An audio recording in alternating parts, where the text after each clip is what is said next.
শোনো শোনো, রাত অনেক হয়েছে, আমি এখন তুফান বন্ধ করব। পাশের গায়ে কালো অদ্ভুত জানি কি একটা ঢুকেছে, ধরে ধরে মানুষ খাচ্ছে। তাই বউ বলেছে তাড়াতাড়ি তুফান বন্ধ করে বাসায় চলে আসতে। শোনো রানা ভাই, আমাদের এই গায়ে একটাই মাত্র তোমার চায়ের দোকান। সারাদিন ছোটাছুটির পরে কই তোমার দোকানে একটু আড্ডা দিব, তা না। পাশের গায়ে কি হলো না হলো, তুমি এই জন্য বলছো দোকান বন্ধ করে দেবে। ধুর রানা ভাই, মানুষের কথায় কান দিও না তো। এই যে রানা কাকু, চায়ের তো দেখি খুবই আড্ডা হচ্ছে, আমাকে একটা চা দিও তো, লিগারটা একটু কড়া করে দিও, চিনি কম দিও। ভাতিজা, চা বেশি হিট হবে না। তুফান বন্ধ করবো বলে জাল নিভিয়ে দিয়েছি। কালকে কয় টাকা পাওনা ছিল এইটি সহ আজকে দিয়ে যেও। আমি তাড়াতাড়ি তুফান বন্ধ করব, চা খেয়ে উঠে পড়ো।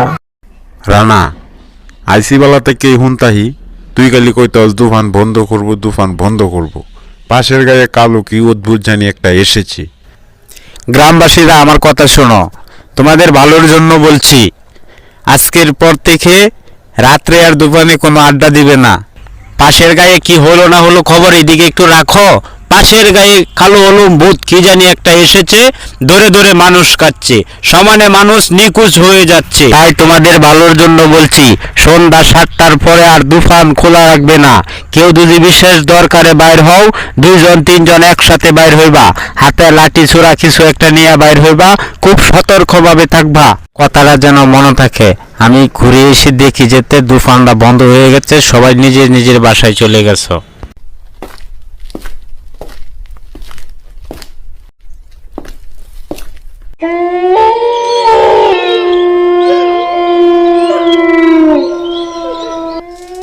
এই কে কে যে আমাকে ভয় দেখা, থানার ওসিকে একবারে গুলি করে দিব, সাহস থাকলে সামনে আ।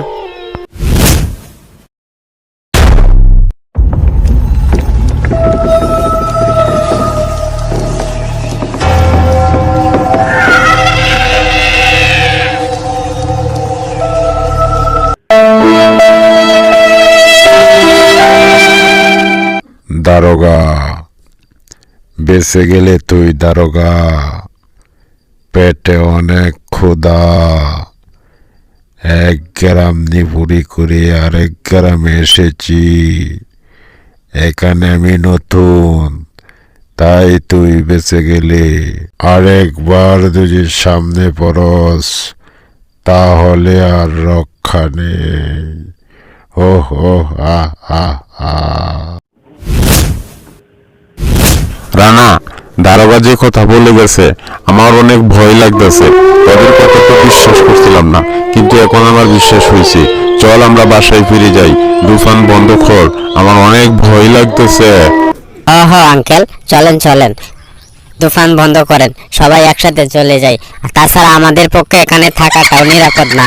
দারোগা যে কথা বলে গেছে, আবার এসে যদি দারোগা দেখে আমরা এখানে বসে রয়েছি, আরেকটা ভেজাল হতে পারে। তার চেয়ে ভালো আমরা আগেই চলে যাই। আমি আগেই বলেছিলাম পাশের গায়ে কালো হলো ভূত কি জানি একটা এসেছে। আমার কথাটা বিশ্বাস করছিলে না, এখন তো বিশ্বাস হলো। আচ্ছা ঠিক আছে, তোমরা যাও, আমি তুফান গুছিয়ে আসতেছি। উঠো উঠো, আমরা যাই। রানা, তুমি তুফান বন্ধ করে চলে আসো, আর পুরা মহল্লার মানুষকে জানিয়ে দিবে রাত্রে যাতে কেউ বাহির না হয়। কি আর করা, চাচা চলেন তাহলে আমরা যাই। রানা চাচা পরে আসুক তুফান গুছিয়ে। হ্যাঁ হ্যাঁ, চলো চলো, যাও যাও।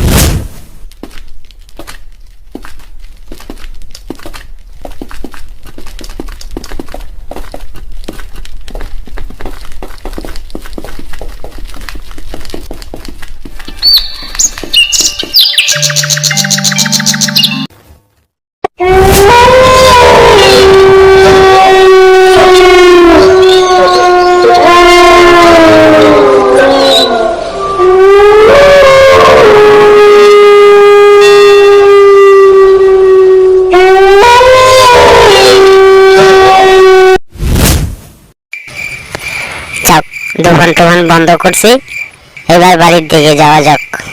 অনেক অন্ধকার পড়েছে। আমার কথা শোনো, আমাদের এখনো অনেক জঙ্গলের পথ পাড়ি দিতে হবে। কালো হলো ভুট্টা মনে হয় আমাদের পিছনে ধাওয়া করেছে, তাই আমাদের লম্বা লম্বা কাজ দিতে হবে। এখন হাঁটারও কোনো সুযোগ নাই, ডাইরেক্ট দৌড় দাও, দৌড়ো। বাঁচাও, কোথায় আছো? ওই কালো ভুট্টার হাত থেকে আমাদেরকে বাঁচাও। চাচা, বড় বাচ্চা, বেঁচে গেলাম। বাড়ির দিকে এসে পড়েছি, আর কোনো ভয় নাই। যান এবার বাড়ির দিকে সবাই যাই। চুপ কর, বড় বাচ্চা বাচ্চা গেছি। তোরা তো স্যাংরা মানুষ, এই সাসারে ফালায় তুই আয়া পড়ছস। এই বাইস্তারের সাথে আসিন দিকে সে আইতারছি। যা, জার্জির বাড়ির দিকে যা, যা যা যা যা যা। আর এই নখারে তাই স্নান রাইতে আড্ডা হইতো না, হন যা।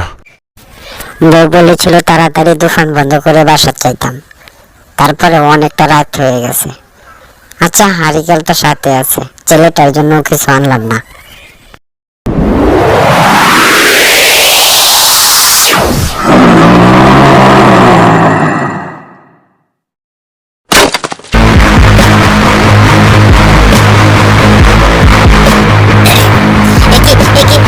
খাটটা কেন আমার দিকে ছুটে আসছে? এই খাটটা এইভাবে আসতেছে কেন? না না, আমাকে ছেড়ে দাও, আমাকে ছেড়ে দাও, ছেড়ে দাও। ছেড়ে দেব? ও ও আ আ আ। তুই হলে আমার এই গ্রামের প্রথম শিকার। আমি অনেক দিন ধরে কিছুই খাই না, তোকে যখন পেয়েছি আমার আস্তানায় নিয়ে যাইয়া তোকে খামো। মজা করে খামো, কট করে খামো। এখানে আমার আস্তানা, আরামসে খামো।